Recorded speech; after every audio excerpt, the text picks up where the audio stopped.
19, 20. Então é isso aí. Vamos assim, hoje, capítulo 19 e 20. A sequência aí, né, do que a gente viu aí nos anteriores, né? Isso. A conversa, né, a tentativa, né, de apaziguamento, né, de entendimento, né, que estavam tentando fazer ali com aqueles participantes aí dessa trama, né? Aí no capítulo anterior eles tinham conseguido reunir, né, o Amaro, ele faz toda a confissão dele, né? No anterior do anterior é o Esteves, né, que faz a confissão dele, da história de vida dele na época do Paraguai. Depois no capítulo 18 o Amaro, né? O Amaro, que era o atual marido aí da Zulmira. Aí ele faz também a rememoração aí de toda a trajetória dele, né? Todos eles envolvidos, né? Sempre em algum. Aqui não é nem triângulo, né? Aqui é quinteto amoroso, né? Que eu ia falar. É um pentágono amoroso. É um pentágono, isso. Aí, o nosso capítulo 19 hoje, né? Dor e surpresa. Aí é o Mário Silva, né? Que tinha sido o Esteves, chamando, né? O outro partícipe, né? Que é o Júlio. O Júlio que estava desencarnado, né? Ele tinha desencarnado quando criança, naquela história que a gente viu para trás aí, que ele era criança ainda. Foi. E morreu afogado lá na praia, né?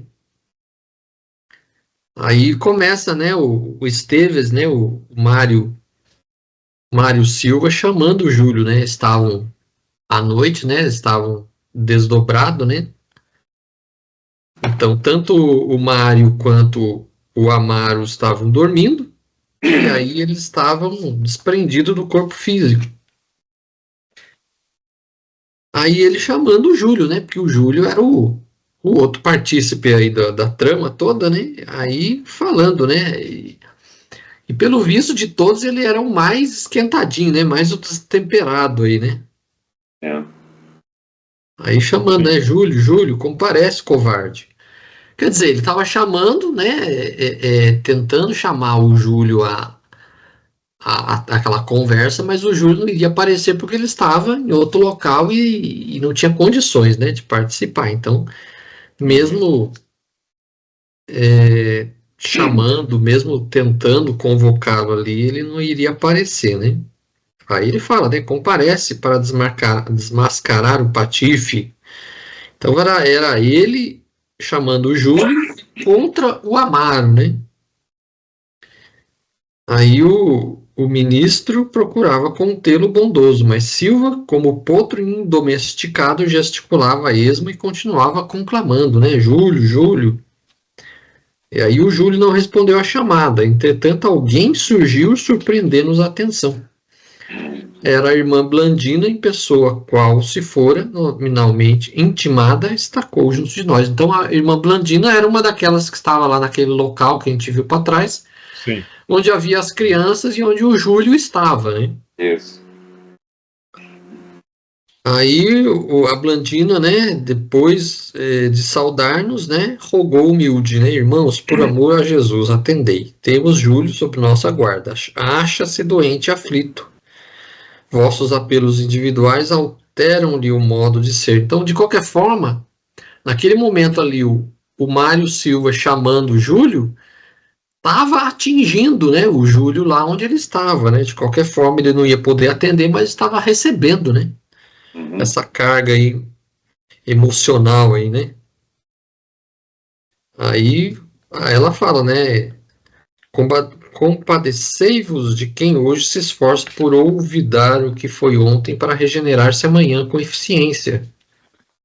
Então ela estava tentando, falou, olha gente, dá um jeito aí nesse rapaz aí, que ele não pode ficar chamando o Júlio, porque o Júlio não está podendo atender, né?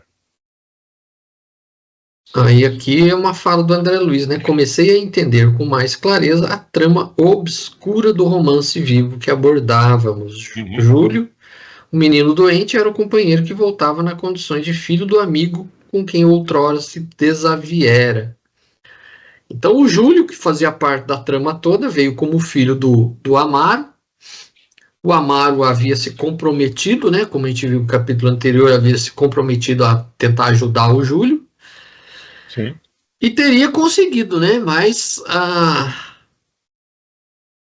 parece, né, que estava no caminho dele, do Júlio, ele realmente desencarnar prematuramente, né? É. Aí ele fala assim: não pude, porém, alongar divagações, porque Silva, provavelmente revoltado contra a emoção que nos assenhoreava, o espírito passou a reclamar de novo. Anjo ou mulher, não lutarei contra o sortilégio. Não lutarei, mas preciso arrojar este bandido ao despenhadeiro que merece por suas deslavadas mentiras. Então era ele se dirigindo a Blandina, né? Ele viu que a mulher chegou lá, deu uma mudança de ares no ambiente, e ele falou: "Olha, não estou podendo contigo, né? Mas eu quero que esse rapaz apareça aqui para ele acertar as contas comigo. Uhum. Que Júlio permaneça no céu ou no inferno, sob a custódia dos arcanjos ou dos demônios. Todavia, exijo que a verdade surja inteira. Recorro ao testemunho de Lina. Que Lina compareça. E ela deponha. Se nos achamos aqui convocados pelo destino que nos algema uns aos outros, que a pérfida mulher seja ouvida igualmente. Uhum. Então a Lina era aquela que tinha sido esposa dele, né, na encarnação anterior, lá no Paraguai, lá. Uhum. E a Lina enfeitou a cabeça dele, né? Como ela fez também com os outros, né? Aí nosso instrutor Tinha uma outra assumiu. ali da Lina, que também não era. A outra também não era flor que se cheirasse, né? É a Lola, né? Só que Lola. a Lola e Lola, Que dupla. ela estava encarnada como filha filha do Amaro, né? Era a Evelina. Amaro. Então, a Evelina era a Olá. Lola reencarnada. E a Lina Flores era a Zulmira, né? Além disso, tem a mulher dele, a mulher a primeira mulher do Esteves, né? Que era a Odila. Ao longo do livro, não sei se vai falar, mas eu tenho a impressão, não sei se vocês lembram do capítulo anterior, quando o Amaro relembra a vida dele, ele abandona Lina, ele vai para um caminho diferente e volta para o Brasil. Ele larga a Lina sozinha lá no Paraguai. E ele se casa com uma outra mulher e tem uma família e tudo mais. Aí depois atropela uma mulher no meio da rua, né? A própria E aí ele vê que era a Lina. Isso. Eu tenho a impressão para mim que essa mulher com quem ele casou no Brasil e teve a família toda é a Odila. Que veio a ser a primeira mulher dele nessa encarnação seguinte. Era a mãe do Júlio, é isso? Mãe do Júlio? Que era a mãe do Júlio. Uhum. Tenho a impressão, mas aqui na obra eu não sei se fala, não me lembro de que tenha falado isso. Mas aí fala, né? A Lina encontra-se não longe de nós, entremos. A determinação foi obedecida. Na penumbra do quarto, que já conhecíamos, a segunda esposa de Amaro jazia subjugada pela outra. A outra era a Odila. Subjugada. Aí vem a subjugada por quem? Odila. Pela Odila, né? Odila, é. A outra é a Odila, que é a primeira mulher do Amaro desencarnada, né? Então aí vem a primeira questão, né? Isso. Amigo, acalma-te. Lina Flores atualmente padece na forja da luta e do sacrifício a fim de recuperar-se. Como você interpreta essa atitude de não prejudicar o caminho de quem procura regenerar-se? Quanto Amiga, Odilo? calma, Tilina Flores atualmente padece na forja da luta e do sacrifício a fim de recuperar-se. Apaga a labareda de ódio e te requeima o coração. Deixa que nova compreensão te beneficie a alma ulcerada. Não nos cabe prejudicar o caminho de quem procura a regeneração que lhe é necessária. A resposta aí, né? Você não deve prejudicar o caminho de ninguém, né? Deixa que não se beneficie da alma ulcerada. Sim. Quer continuar ou não? Não, tudo bem. Ante-olhar de Mário, espantadiço e agoniado, o ministro considerou: Lina hoje, com imensas dificuldades, tenta alcançar a altura do casamento digno e superando tremendos obstáculos, constrói os alicerces da missão de maternidade para a qual se encaminha. Ajudemo-la com nossas vibrações de compreensão e carinho. Quando amamos realmente, antes de tudo, é a felicidade da criatura amada que nos interessa. O nosso grupo avançou mais alto, algo mais. Junto de nós, Blandina manteve-se em prece. O orientador abeirou-se do doente com atenção respeitosa e mostrou-lhe o rosto ossudo e triste ao enfermeiro que, ao reconhecê-la, bradou, aterrado: Zumira, então, é Lina que volta? O ministro acariciou-lhe a cabeça e informou conciso: sim. Aí entra a segunda, né? Não? Vai começar a segunda, sim. O texto assim trouxe alguma visão diferente que tinha um casamento com... Aí ele descobre, né, que a Zulmira é a Lina Flores. Sim. Ou seja, se a gente relembrar os capítulos anteriores, a rixa do Mário Silva com Amaro era porque o Amaro havia tomado a pretendente dele, a noiva dele. Isso, ele estava noivo, né? Ele estava noivo da Zulmira e acabou que a Zulmira conheceu o Amaro e foi, né, desfez com ele e foi com o Amaro. Então a bronca dele na encarnação atual era que o Amaro tomou a Zulmira dele. E a Zulmira era a mesma Lina Flores que lá no Paraguai, na encarnação anterior, tinha chifrado ele, né? Quer dizer, vamos dizer assim, os laços dele com ela ainda continuavam muito fortes, né? Apesar da situação que ele viveu, né?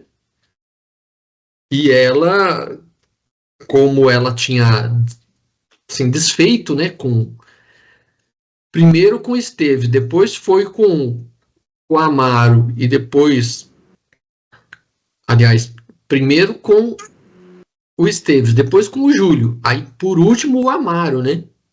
Que foi o que largou ela sozinha lá no Paraguai e depois viveu uma vida meio de dificuldades, né? Então a questão assim, como você interpreta essa atitude de não prejudicar o caminho de quem procura regenerar-se? É a gente não se fazer juiz dos outros, né? Sim. Se não pode ajudar, não atrapalhe, né? Se você não consegue chegar perto, dar uma palavra de consolo, enfim, escutar a pessoa, ver o que ela está passando, né? Guardar sua dor no bolso e ajudar o outro. Agora, para criticar, não, né? Ou então para virar as costas, né? Falar, tá tendo o que merece, né? Essas coisas não servem para gente. Não deveriam servir, né? Não deveria, né? A gente sabe que tem muita gente que se coloca como juiz da vida dos outros, né? Então aqui o que acontece? Ela quando ela viveu como Lina, ela errou diversas vezes, né? De uma forma bastante complicada, né? Então ali ela estava tentando se refazer, né, dos erros do passado. Creio eu que o fato dela ter prejudicado o Júlio, ela viria como madrasta do Júlio também, dessa forma, para auxiliá-lo, e em vez de auxiliá-lo, ela acabou complicando mais. E então ela estava tentando, né, de uma forma bastante complicada, difícil, mas ela estava tentando se regenerar daquilo que ela havia feito no passado, né? Exato. E ele aqui estava tentando atrapalhar, né? Então, em vez Isso devia de... estar no plano de vida dela, né? Aqui na Crusher, né? No plano de vida da Lina. Eu quero uma chance de me redimir, né? Da alça de caixão que eu fui, né? Quando alça de caixão, larga outro bota a mão, né? Então, ela viveu a vida dela desse jeito, né? E eu porque estou entendendo que ela pediu para uma chance, né? o Amaro, como havia... dos 3 homens, ele era o que tinha um pouco mais de sensatez, né? Sim. Era o menos nervoso, hein? Ele resistiu a tudo mais, mas acabou cedendo. Mas aí ele percebeu a cilada que é e saiu de fininho, né? E largou ela lá. Então, ele estava tentando também auxiliá-la, né? Como ele mesmo citou no capítulo anterior. Só que o Mário Silva, que era o Esteves, ele não queria saber, ele se achava, né, o único prejudicado de tudo, então ele se colocava como juiz. Então ele queria, né, alguém pagasse pelo prejuízo que ele havia levado. Mas E o ministro dá uma no Mário, né? No finalzinho ali do segundo parágrafo. Quando amamos realmente, antes de tudo, é a felicidade da criatura amada que nos interessa. Então, se ele amava tanto ela, né? Ele tinha mais que ajudá-la, né? Mas não, o cara vivia com ódio plantado dentro dele. Sim. Ele tentou, vamos dizer assim... atual, hein? não tem nada de ultrapassado nisso aqui, não. Vamos dizer assim, os defeitos humanos continuam, parece que em plena atualidade, não muda a gente, né? Você encontra isso aí cada esquina. Aí a continuação aí é toda uma conversa aqui, aí entra na segunda questão, né? Que o texto acima te trouxe alguma visão diferente do que tinha sobre casamento? Qual? Então, o ministro acariciou a cabeça, né? E informou conciso. Sim, regressou em companhia de Armando em dolorosas reparações. O consórcio para eles não foi o Castelo de Flores de Laranjeira, mas sim uma associação de interesses espirituais para o trabalho regenerativo. Armando em luta no plano da vida real para reerguer a dignidade feminina, amparando-lhe as angústias silenciosas. Estupefato, Mário Silva exclamou cambaleante. Quer dizer então que Zulmira me traiu 2 vezes? Não te refiras à traição, corrigiu Clarencio, sem alterar-se, é imprescindível compreender.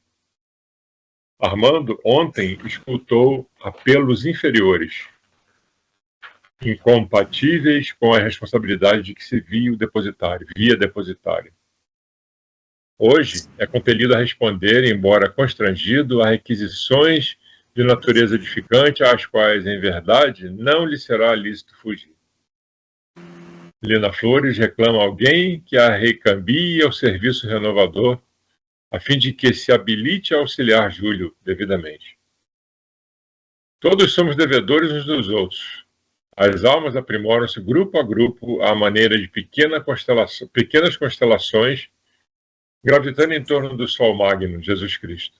Como um astro que se distancia do núcleo em que se integra, abandonaste a órbita de velhos companheiros de evolução, caindo pelas vibrações de afetividade e ódio, no centro de forças em que Leonardo Pires e Lola e Bahuri aguardam-te a precisa cooperação, de modo a se liberarem perante a lei. Amaro, no outro tempo, separou Zulmira e Júlio, estabelecendo espinheiros dilacerantes entre os dois. Agora, cabe-lhe reuni-los no carinho familiar, para que na posição de mãe e filho se reajustem na afeição santificada. Antigamente isolaste Leonardo na afetuosa assistência de Lola, criando embaraços asfixiantes à própria marcha. Prepara-te na fé para congregá-los de novo no templo doméstico, igualmente na condição de filho e mãe, de maneira a se redimirem para a bênção do amor puro. Nossas ações são pesadas na justiça divina. Não podemos enganar o Supremo Senhor. Nossos débitos, por isso mesmo, devem ser resgatados, aceite ou aceite. Deve ser Sentiu, ponto, né? Centímetro a centímetro. Pouco a pouco. A ligeira preleção trouxera-nos um enorme proveito. Amaro dobrara a serviço, revelando-se disposto a obedecer aos ditames da natureza superior, fossem como fossem. Silva, no entanto, não parecia desperto para as verdades que Clarence pronunciara. Hipnotizado na contemplação da mulher querida, demonstrava-se indiferente. Depois de fitá-la, absorto entre o carinho e a aversão, quebrou a quietude que envolveu o recinto, fugindo desesperado. E aí acho que já é a terceira. É a terceira, isso. Esse texto todo que vem a seguir aí é da segunda questão, né? O texto, né, no caso acima, mas no caso é a seguir. Te trouxe alguma visão diferente da que tinha sobre casamento? E aí, toda essa explicação aí do... Como ele falou no começo aqui, né? Eu achei bacana o que ele falou. Uma associação de interesses espirituais para o trabalho regenerativo. A ideia era um ajudar o outro, né? Bem legal essa frase, hein? Uma associação de interesses espirituais. A visão do casamento, né, que a gente tem aqui na Terra é muito carne, né? É muito juventude, é muito aproveitar a vida, né? E o casamento, na verdade, não é só isso, né? E, além disso, você pode estar realmente resgatando alguma coisa e nem sabe. Normalmente está, né? Quando você casa. Agora, impressionante é a relação mãe e filho, né? Normalmente tem uma coisinha aí. É interessante isso. Interessante isso. Eu tenho visto umas situações assim. Eu fico olhando assim de longe e falo, putz, eu viro pro rapaz que eu conheço lá e falo, pô, você tá parecendo. Vocês estão parecendo mãe e filho? Sempre nas desavenças. Sempre tem, vamos dizer assim, o instinto maternal sempre fala, mas fala muito alto, né? Às vezes até a mãe não tem lá muita simpatia pelo filho, mas é da natureza, né? É algo assim. No caso desses resgates aí, é comum isso, né? A mãe não gosta do filho, o filho não gosta da mãe, eles não aproveitam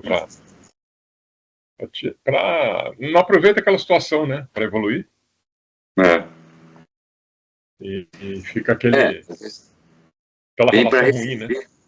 Às vezes vem para resolver, acaba aumentando, né, o problema. É verdade. Distanciando ainda mais, né, muitas vezes. Aumenta mais ainda a dívida. Quando você vê um filho matando a mãe, matando o pai, matando os pais, como foi aquela Susana Richthofen, né? Ali tem coisa, né? Não é possível. Nossa Senhora. Às vezes, né, eu falo em tese, porque a gente não sabe a vida pregressa de cada um, mas às vezes essa menina, ela foi, de repente, prejudicada por eles numa vida passada e eles voltaram, né, com o compromisso de resgatar, né, aquilo que eles fizeram de errado. Só que ela ainda tem algum ressentimento ali que não se sabe explicar e fez o que fez.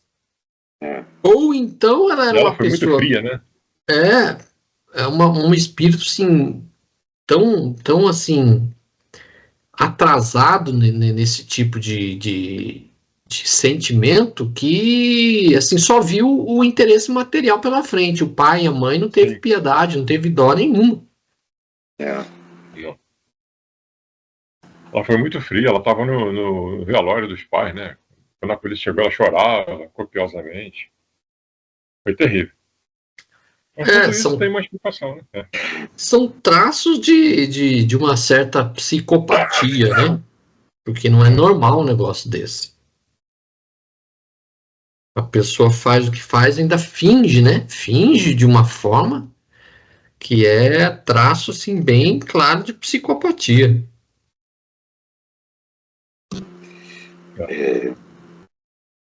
Aí dava aquela saidinha pra lá no Dia dos Pais, né? Pô, que legal, né?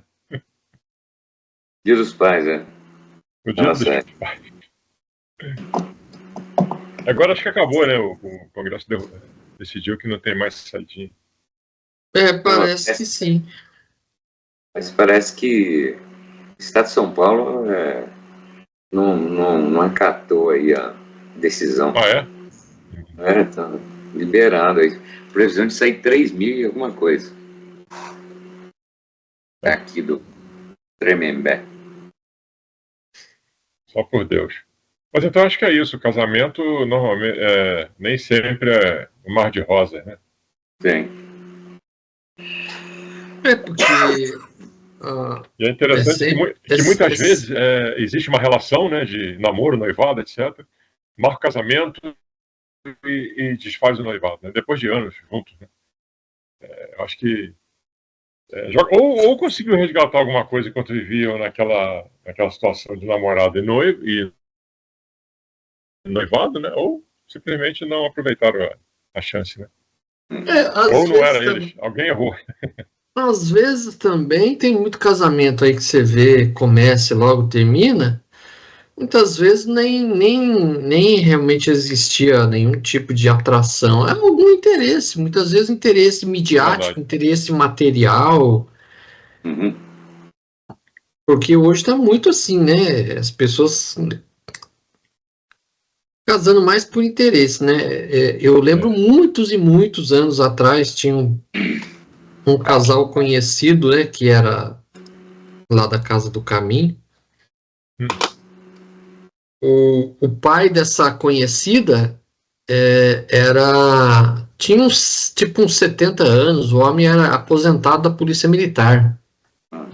Recebia pensão, tipo, como tenente da Polícia Militar, uma coisa assim. O homem casou, né? No caso, o homem era o pai dessa conhecida. O homem casou com uma menina de 18 anos. Nossa.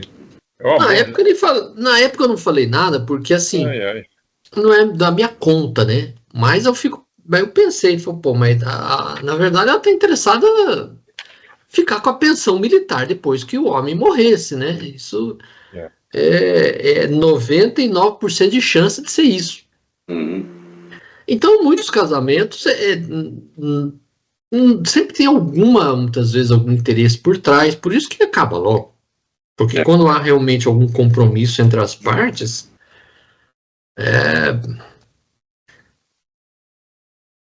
casamento, eu não posso falar muito porque eu não sou casado, mas é o que o pessoal fala, né? O casamento no começo é muito bom, depois é a rotina. E muitas vezes você tem que abrir mão de certas coisas porque você vai conviver com uma outra pessoa que muitas vezes não pensa igual a você, não tem os mesmos hábitos que você. Sim. Então é um exercício de tolerância também. Bastante. E aí, se você casa com uma pessoa que foi seu inimigo na vida passada, aí é pior ainda, né? Nossa Senhora. Tem uma coisa que eu acho legal também, que você vê muitos casos aí de o camarada teve o primeiro amor a ele e a mulher, né? Primeiro namorado. E aí, por um motivo ou por outro, eles se separam, cada um vai viver a sua vida, e 20, 30, 40 anos depois eles se encontram novamente. Né? Já vi vários casos desses aí. É interessante isso também. E aí acabam, você tá viúvo, eu tô viúvo, você tá separado, eu tô viúvo, aí acabam casando. Vão casar com 70, 60, 70 anos. Já vi isso também. Interessante. Muitas vezes precisou cada um viver afastado para um dia descobrir realmente que tinha afinidades, né? E podiam viver juntos. É, Aí vem a terceira, né? Por que temos tanta dificuldade de compreender as escolhas do outro e perdoar?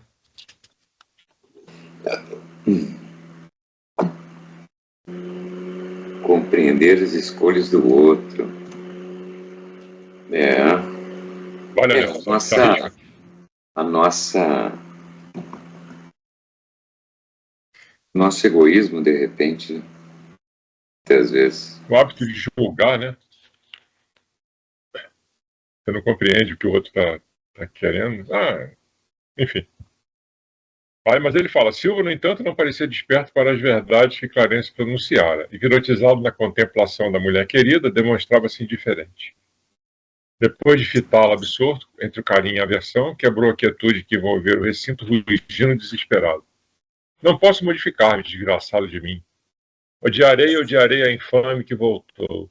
Somente a vingança me convém. Não quero perdoar. Não quero perdoar. Novamente enraivecido e inquieto como fera solta, erguia os punhos cerrados contra a desditosa mulher que jazia no leito em lastimável prostração. Seu veículo espiritual rodeava-se agora de um halo cinzento escuro que despedia raios desagradáveis e perturbantes. A pessoa, quando traz energia negativa, não é o que acontece, né? É isso aí. Nosso orientador libertou-o da influência magnética com que lhe tolhia as energias. Tão logo se reconheceu sem o controle que lhe sofreava os movimentos, Silva retrocedeu exclamando, não suporto mais. Não suporto mais, e correu para o seio da noite. Clarencio recomendou-nos seguir-lhe o passo, enquanto prestaria assistência ao ferroviário e à esposa, em colaboração com Blandino. O enfermeiro de certo informou o ministro testimonioso, retomaria o corpo denso em aflitivas condições de saúde. Passos anestesiantes deviam fortalecê-lo. Não podia lembrar a experiência grave daquela hora. A aventura provocada pela insistência mental dele mesmo era suscetível de perigosas consequências. Num átimo, Hilário e eu achamos-nos ao lado de Silva, que aderia ao envoltório da carne com o automatismo da molécula de ferro atraída pelo ímã. Examinemo-lo atentamente. O peito arfava-lhe sibilante, o coração acusava-se desgovernado sob o império de insopitável arritmia. De imediato entramos em ação, sossegando-lhe o campo mental, quanto possível, através de sedativos magnéticos. Ainda assim, apesar dos passes pelos quais foi completamente envolvido, de energias revigoradoras, o moço acordou agoniado, hesitante e trêmulo, como se estivesse fugindo de medonhas tempestades no mundo íntimo. Semiconsciente, despendeu vários minutos para identificar-se. O pensamento surgia-lhe atormentado, nebuloso. Tentou locomover-se, mas não conseguiu. Sentia-se chumbado à cama, quase na situação de um cadáver repentinamente desperto. Escolhia recordações, contudo não pôde. Sabia tão somente que atravessara grande pesadelo cujas dimensões lhe não cabiam na memória. Benefício do esquecimento. Suarento, aflito, sentia-se morrer. Instintivamente orou, suplicando a proteção divina. Bastou essa atitude de Dalma para ligar-se com mais facilidade aos fluidos restauradores e lhe administrar. Lição aí, né? Vamos procurar se acalmar, porque a gente é beneficiado.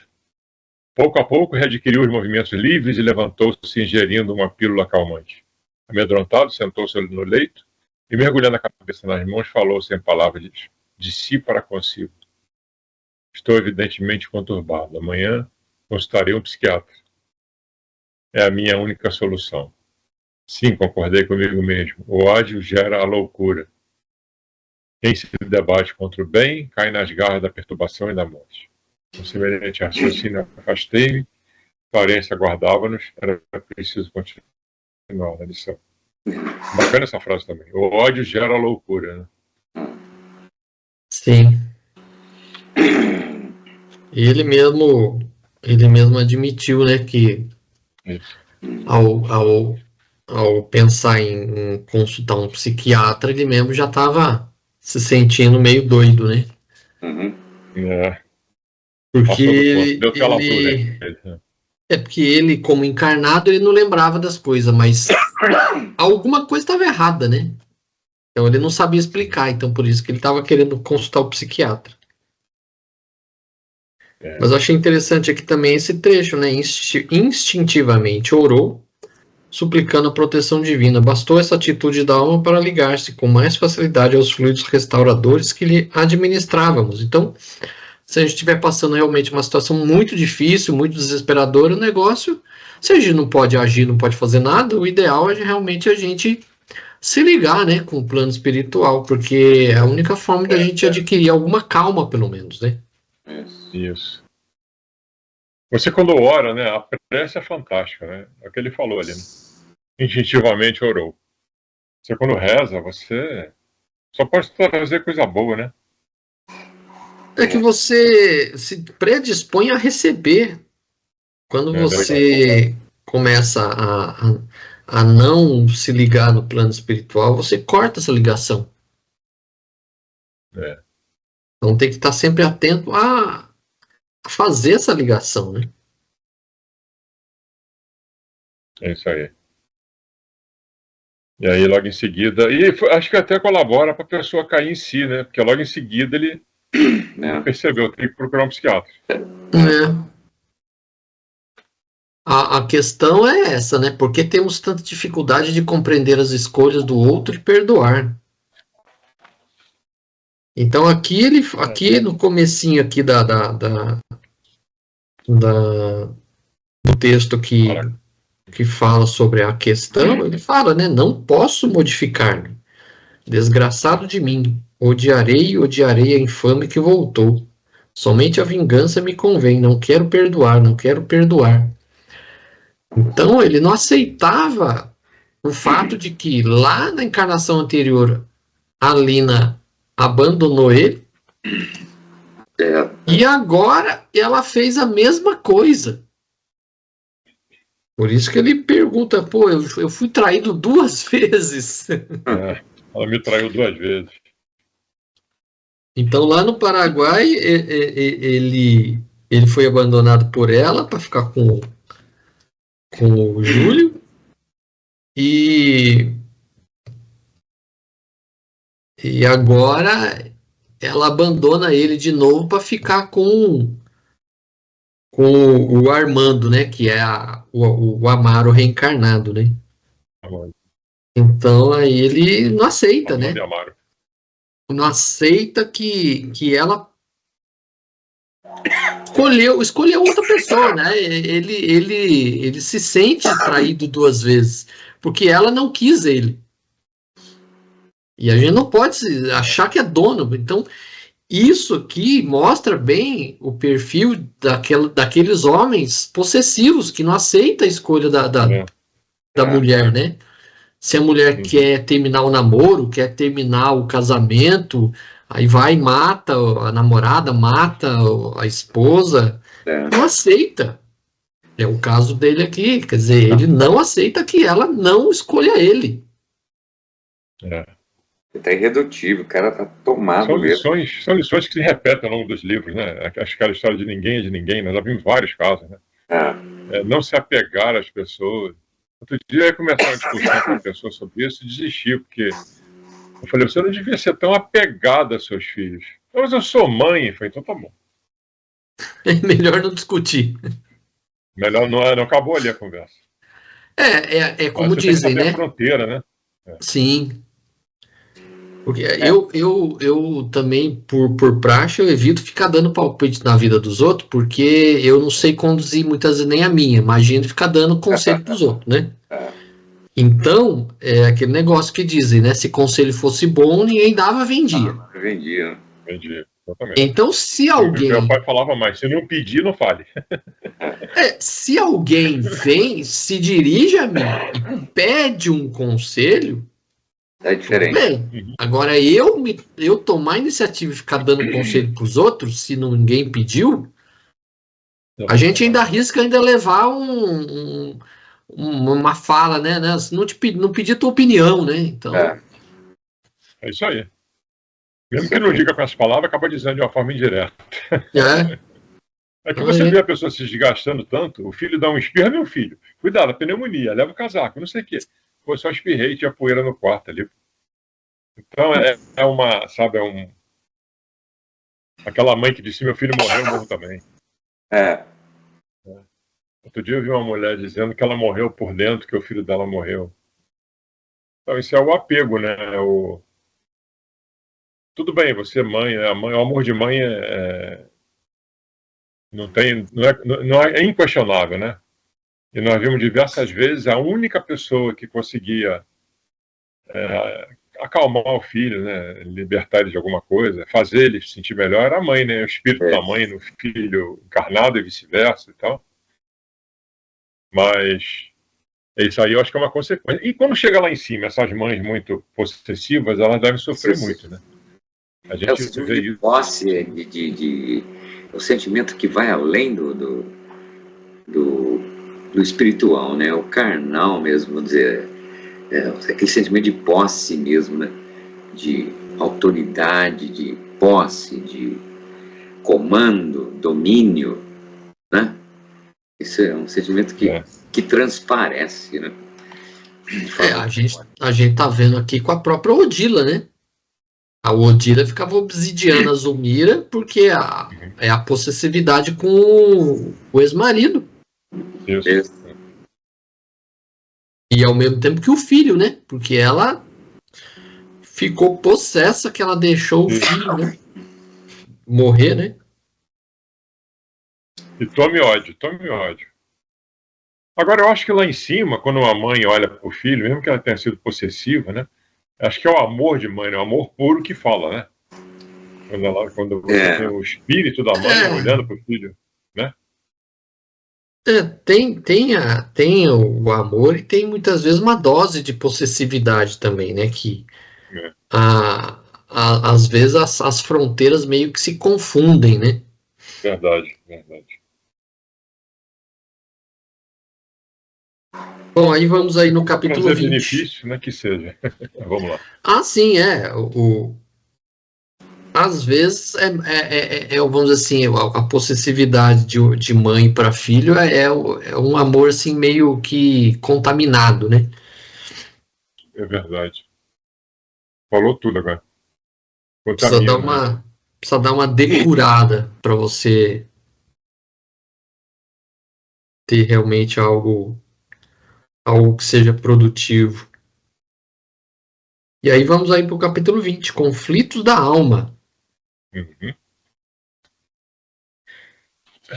Aí eles voltam para a casa do Amaro, né? Que seria o Armando agora. Uhum. Voltando à residência de Amaro, ainda conseguimos observá-lo fora do veículo denso, em conversação com Odila. Então Odila estava ali. Aí a Odila falando, né? Amaro, expulsa, corre com esta mulher de nossa casa. Ela furtou a nossa paz, matou nosso filho, prejudica Evelina e transtorna-te. Apontando a enferma com terrível olhar, acentuava: por que retém semelhante intrusa? Se referindo a Zulmira, né? Uhum. Aí o Amaro naquela situação, né? Eu não quero contrariar minha primeira mulher, mas ao mesmo tempo eu tenho meu compromisso com a Zulmira, né? Eu prejudiquei a Zulmira, de certa forma ela se lascou por minha culpa, eu tenho que ajudar ela também, né?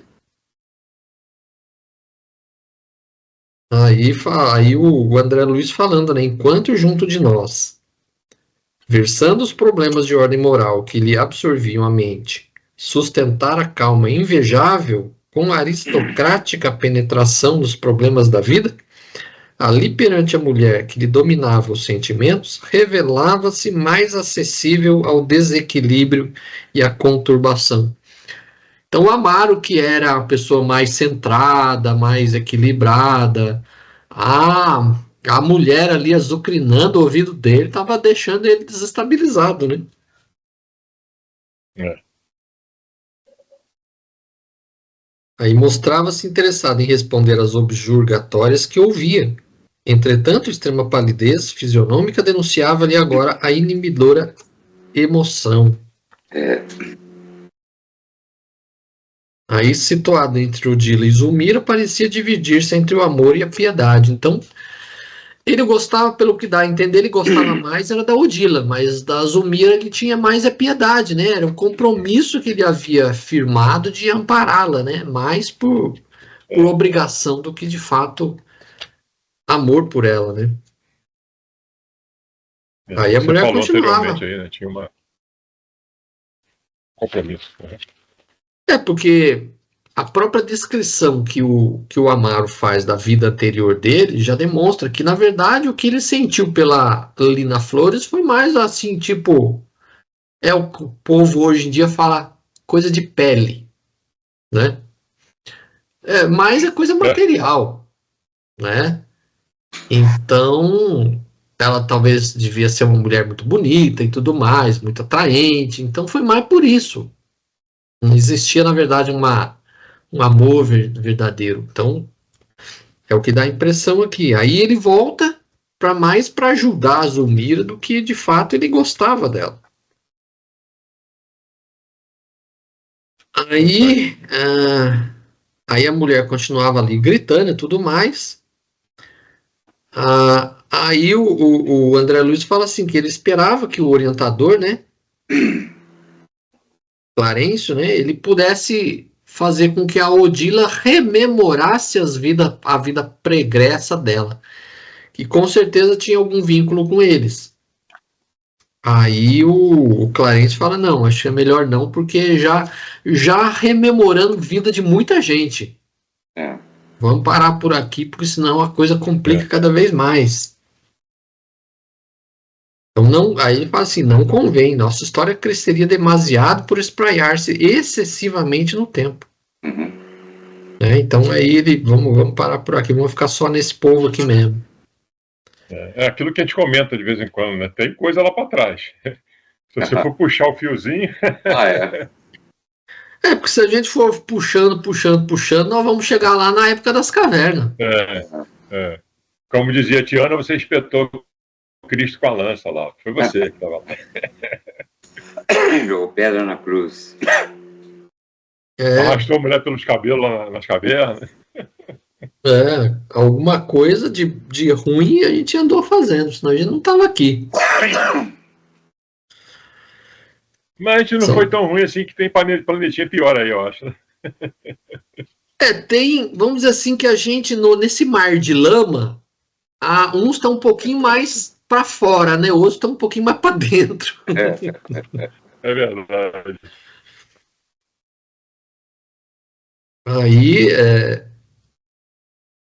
Aí ele falando, né?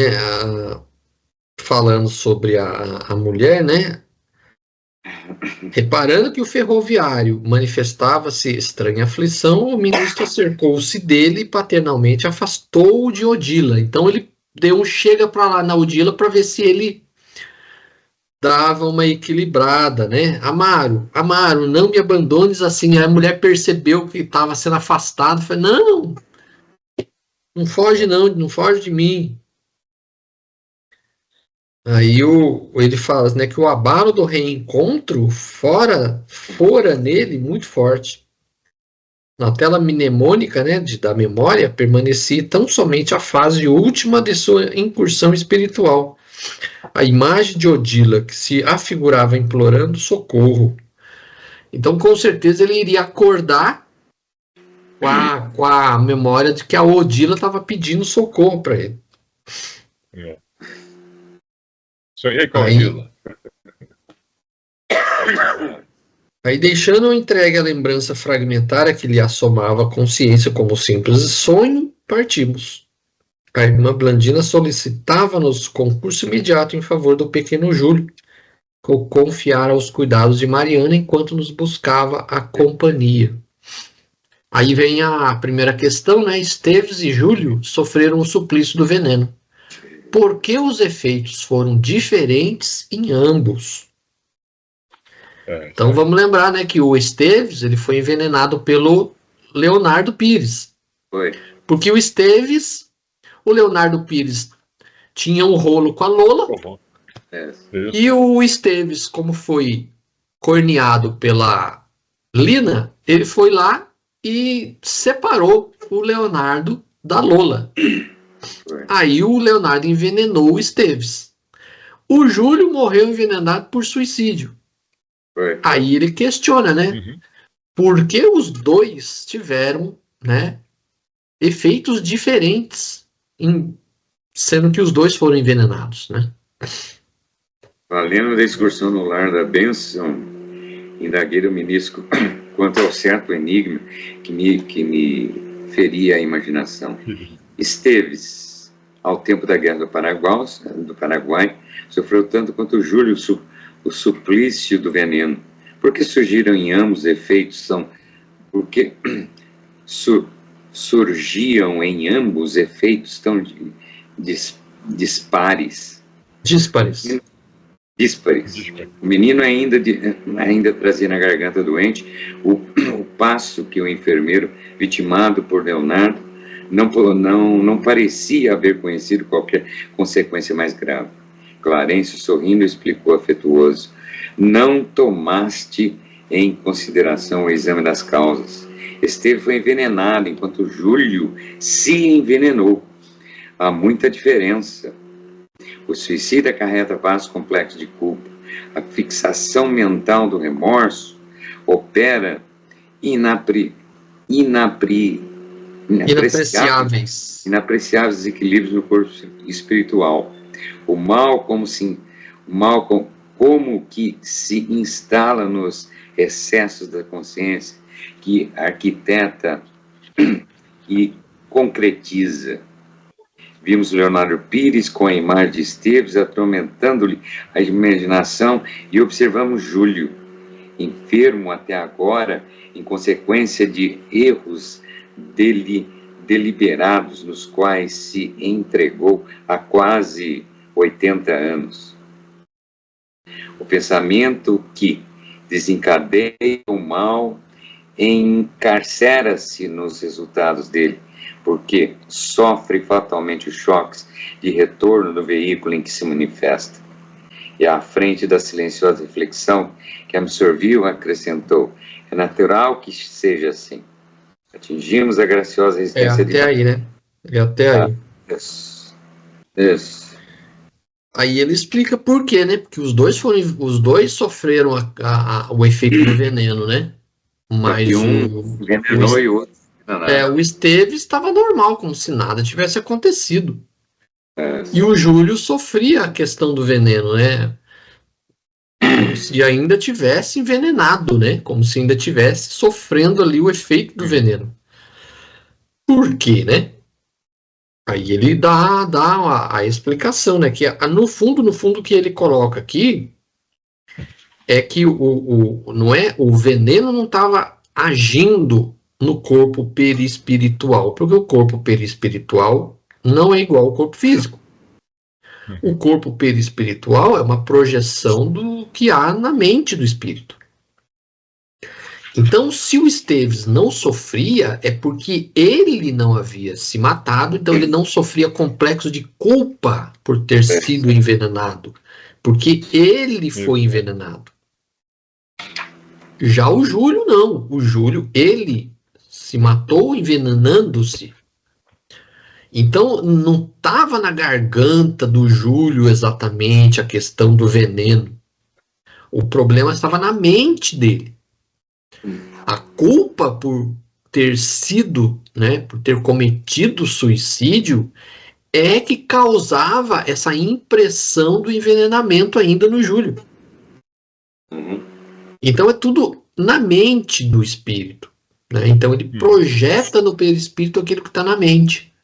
Então aí ele, com aquele remorso, com aquele complexo de culpa de ter se envenenado, ele como que ficasse naquele disco riscado, não sai daquele pensamento. É o chamado monoideísmo, ele fica ali só naquele momento e não sai, é coisa eterna. Né? Então a gente vê realmente, olha a complicação que é a mente do ser humano, né? E aí ele até dá o outro exemplo, né? Vimos Leonardo Pires com a imagem de Esteves atormentando-lhe a imaginação. Então o Esteves não estava ali atormentando o Leonardo, ele é que ficava criando na mente dele a questão do envenenamento, porque ele envenenou o Esteves, então isso também lhe trazia um complexo de culpa por ter envenenado o rival, né?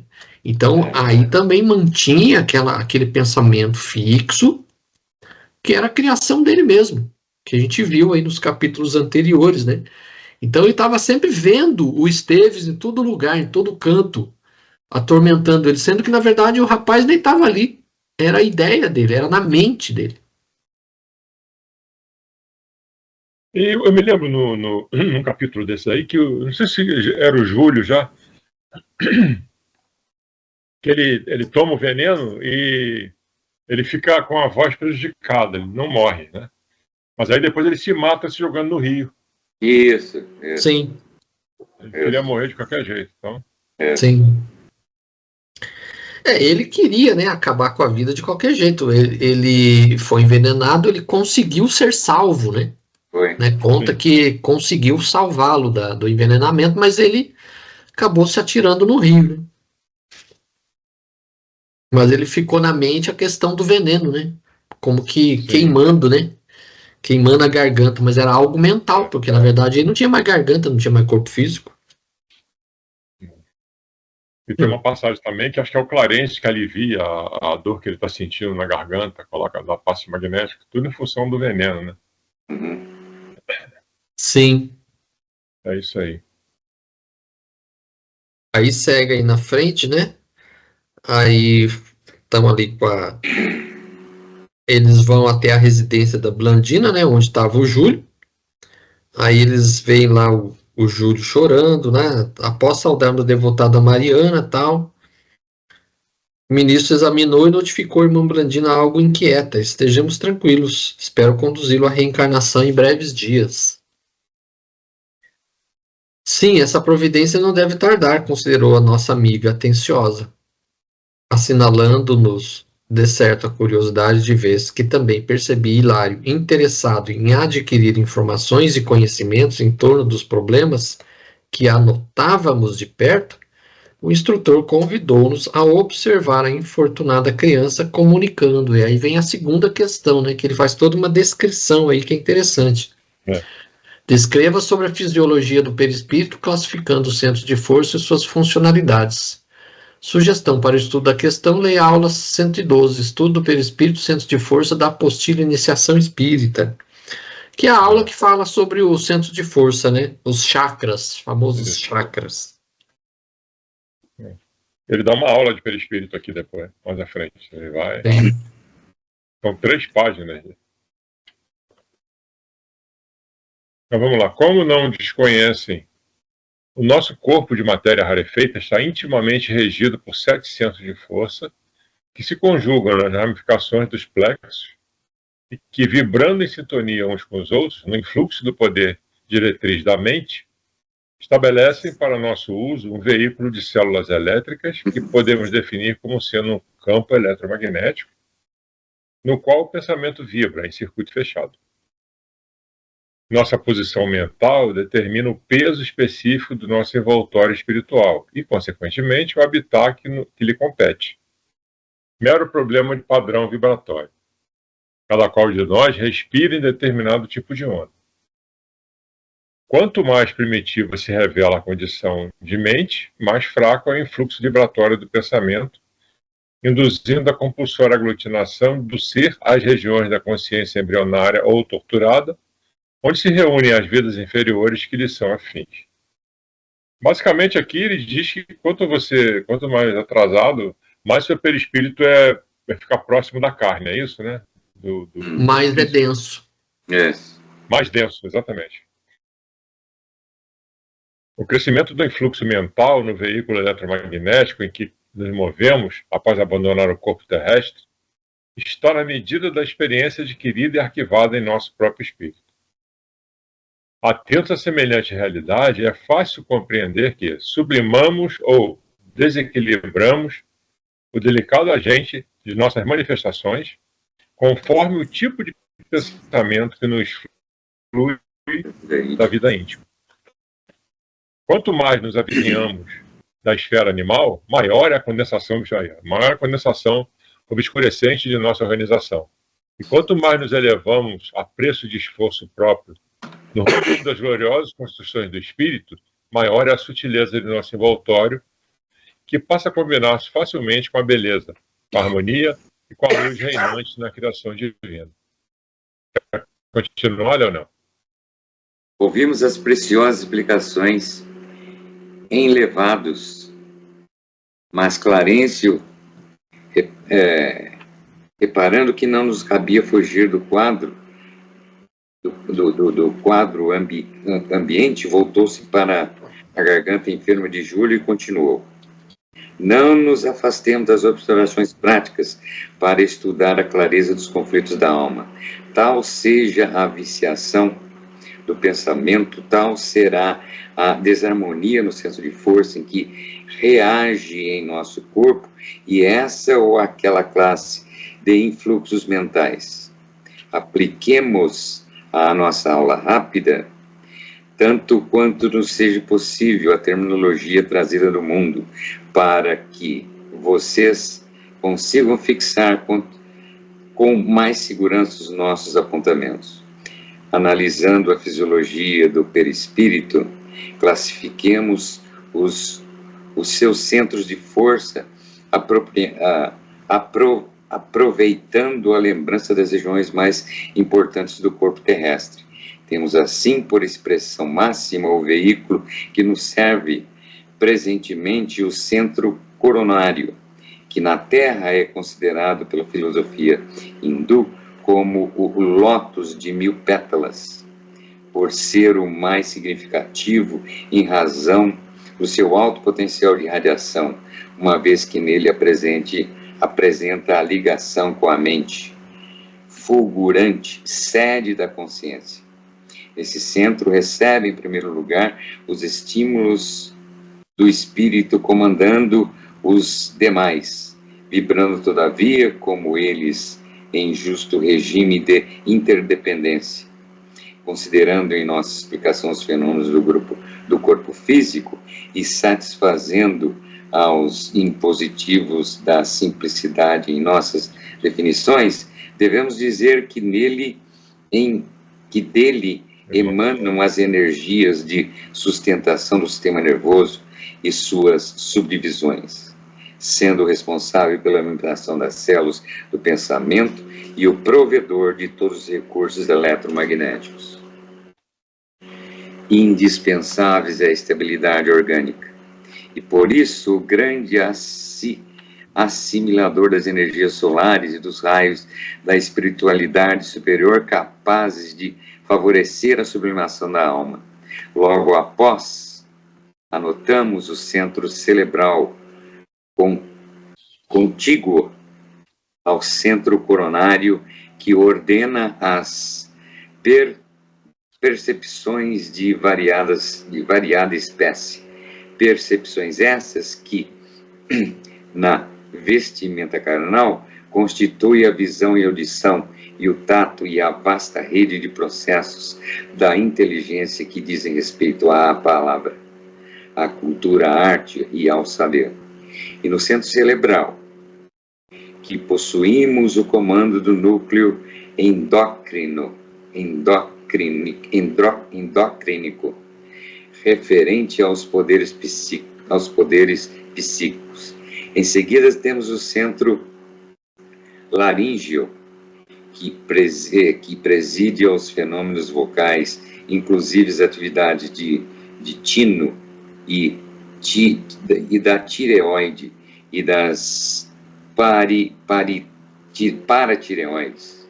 Logo após, identificamos o centro cardíaco, que sustenta o serviço de emoção e de equilíbrio geral.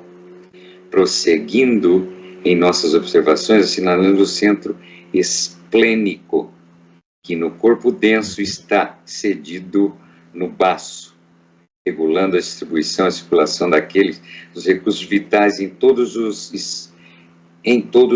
escaninhos do veículo em que nos servimos. Continuando, identificamos o centro gástrico, que se responsabiliza pela penetração dos alimentos e fluidos em nossa organização. E, por fim, temos o centro genésico, em que se localiza o santuário do sexo, como templo modelador de formas e estímulos. Continua aqui, não? O instrutor fez pequena pausa de repouso. Eu acho que pode parar. Ele fez toda a explicação, né? Eu acho que tá por aí. Eu vou só compartilhar aqui para a gente ver. Eu procurei aqui uma figura que pudesse mostrar, né, os chakras. Isso. Aí deixa eu só mostrar aí para vocês. Durante o curso de média, a gente não consegue esquecer do chakra, porque toda aula tem a ativação da energia. Uhum.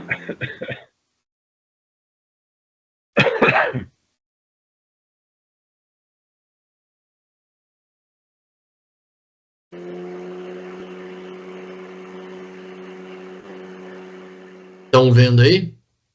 Sim. Chakra básico.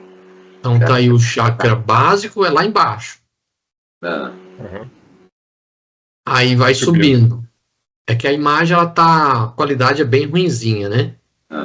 Mas aí tá em segundo aqui o sacro umbilical. Aí tá em amarelinho o plexo solar. O quarto, cardíaco. O quinto, o laríngeo.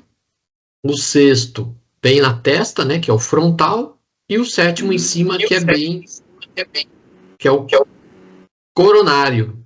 Coronário vem de coroa, né? É só coroa. É a coroa craniana, né? Uhum.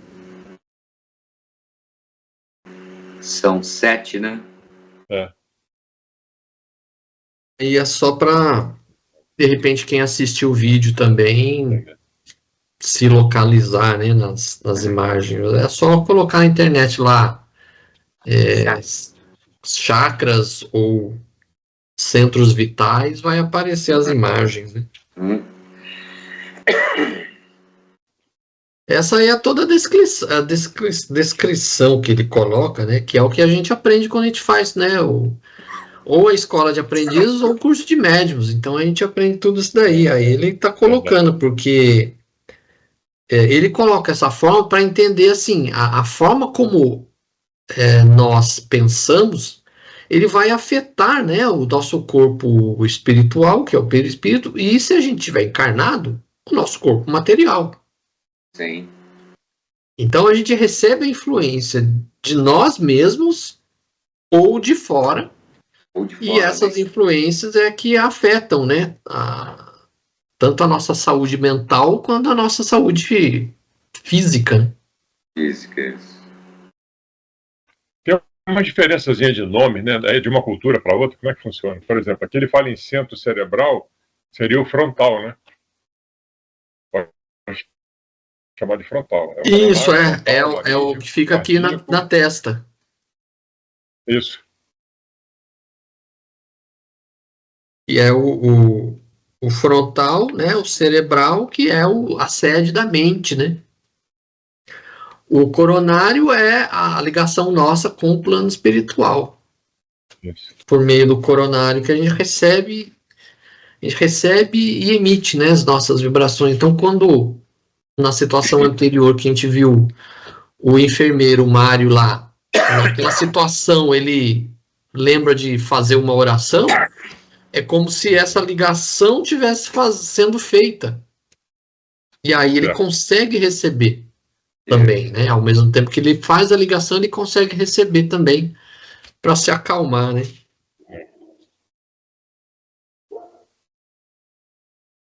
E aí vem a terceira e última, né? O que acontece quando nossa mente emite atos e pensamentos contrários à lei divina. Ele começa assim o parágrafo, né? Quando a nossa mente, por atos contrários à lei divina, prejudica a harmonia de qualquer um desses fulcros de força de nossa alma, naturalmente se escraviza aos efeitos da ação desequilibrante, obrigando-se ao trabalho de reajuste. No caso de Júlio, observamos-no como autor da perturbação no centro laríngeo, alteração que se expressa por enfermidade ou desequilíbrio a acompanhá-lo fatalmente à reencarnação. Ou seja, quando ele vier, né, ele vai ter problema na garganta, né? Líquido e certo, né? E como sanar a ele tal semelhante deficiência? Perguntei, edificado com os esclarecimentos ouvidos. Com a serenidade invejável de sempre, o ministro ponderou. Nosso Júlio, de atenção encadeada à dor da garganta, constrangido a pensar nela e padecendo-a, recuperar-se-á mentalmente para retificar o tônus vibratório do centro laríngeo, estabelecendo-lhe a normalidade em seu próprio favor. E de certo, para gravar com mais segurança a elucidação, concluiu: Júlio renascerá num equipamento fisiológico deficitário que, de algum modo, lhe retratará a região lesada a que nos reportamos. Sofrerá intensamente do órgão vocal e, sem dúvida, se caracterizará por fraca resistência aos assaltos microbianos e, em virtude do nosso amigo haver menosprezado a bênção do corpo físico, será defrontado por lutas terríveis, nas quais aprenderá a valorizá-lo. Em seguida, porém, o setor lhe dobrou várias operações magnéticas, em benefício do pequeno enfermo, que se mantinha calmo, e com os agradecimentos das duas solistas irmãs que nos ouviam atentamente, expedimos de retorno ao nosso domicílio espiritual. Quando você, como é que ele diz ali, a nossa mente, por atos contrários à lei divina, prejudica a harmonia em qualquer um desses focos de força, obriga-nos ao trabalho de reajuste. Você vai ter que pagar. Naturalmente se escraviza os efeitos da ação desequilibrante, obrigando-se ao trabalho de reajuste. Porque aqui ele fala assim, Júlio, né? Porque aqui ele fala assim, quando nossa mente, por atos contrários à lei divina, prejudica a harmonia de qualquer um desses fulcros de força de nossa alma, então ele estava prejudicando a si mesmo com aquela ideia fixa do remorso, da culpa por ter se envenenado, né? Então ele estava influenciando justamente o seu perispírito por estar com essa ideia de remorso, né? Então é um negócio que é difícil da gente entender, mas o sentimento que ele estava sentindo acabava prejudicando o próprio perispírito dele, né? E aí ele fala, né? Naturalmente se escraviza aos efeitos da ação desequilibrante, obrigando-se ao trabalho e reajuste. Então, enquanto ele não cessasse essa ideia de culpa, de remorso, ele não iria conseguir se livrar dos efeitos que ele estava sentindo, que era um efeito mental, não era físico, porque ele não tinha corpo físico. Então ele estava sentindo esses efeitos mentais do remorso, da culpa, do envenenamento. Então o que ele sentia? Ele sentia sufocado, sentia a garganta queimando, que é o que ele coloca aqui, né? Que é o centro de força laríngeo, ou seja, aqui da garganta. Então, esse processo de retificação só passaria vamos dizer assim, a agir melhor reencarnando. Então, o corpo físico serviria como um mata-borrão para esses pensamentos ainda deletérios que ele estava pensando, que ele estava sentindo. Então, ele precisava passar por uma nova encarnação para que ele pudesse começar a eliminar isso. E a gargantinha dele ia sofrer bastante. Sim. E você vê que ele, na encarnação anterior, ele se suicidou. Ele tentou suicídio envenenado, depois jogando no rio. Então, na encarnação anterior, ele morreu afogado. E agora ele sofreria na próxima os efeitos do envenenamento. A dívida é grande. Aí a gente fica pensando, né? Porque a questão é essa, né? O que acontece quando nossa mente emite atos e pensamentos contrários à lei divina? Então, olha o quanto é o sacrifício quando a gente acaba fazendo besteira, né? Como nós sofremos, né?